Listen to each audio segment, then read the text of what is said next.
ការរលឹកដល់ព្រះពុទ្ធគុណមានអានិសង្សច្រើនអាចការពារអន្តរាយគ្រប់យ៉ាងមានរឿងសាធកៈតេតួងនឹងក្មេងប្រុសម្នាក់ដែលគាត់រលឹកដល់គុណព្រះសម្មាសម្ពុទ្ធនឹងទៅការពារអន្តរាយដូចនៅក្នុងរឿងប្រជុំនិទានជាតិដកនេះនិយាយអំពី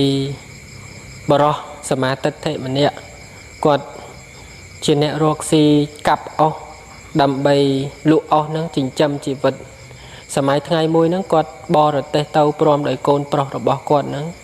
ទៅកាប់អស់ដើម្បីបានអស់ហ្នឹងយកមកលក់ដូរយកអង្គដូរយកអីហូបយ៉ាងហ្នឹងដល់ពេលគាត់ទៅកាប់អស់អីហើយពេញដាក់ឲ្យពេញរទេះអីហើយគាត់បរត្រឡប់មកវិញ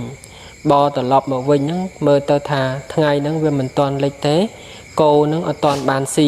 ស្មៅស៊ីអីទេអញ្ចឹងក៏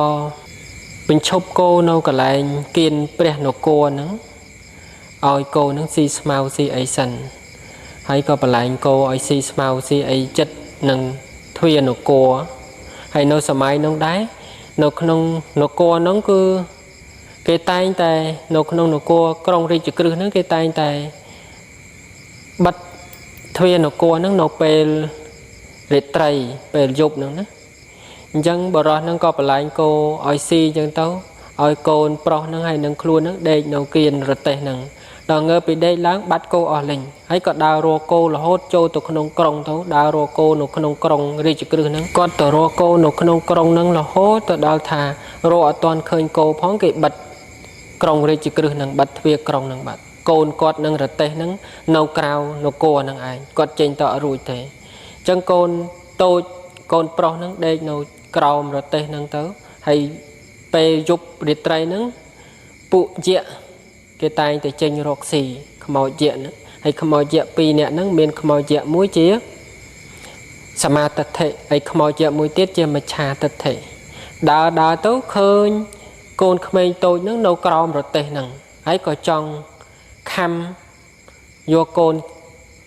ក្មេងតូចហ្នឹងស៊ីហើយយក្សសមាទិដ្ឋិហ្នឹងប្រាប់យក្សមិច្ឆាទិដ្ឋិថាมันអាច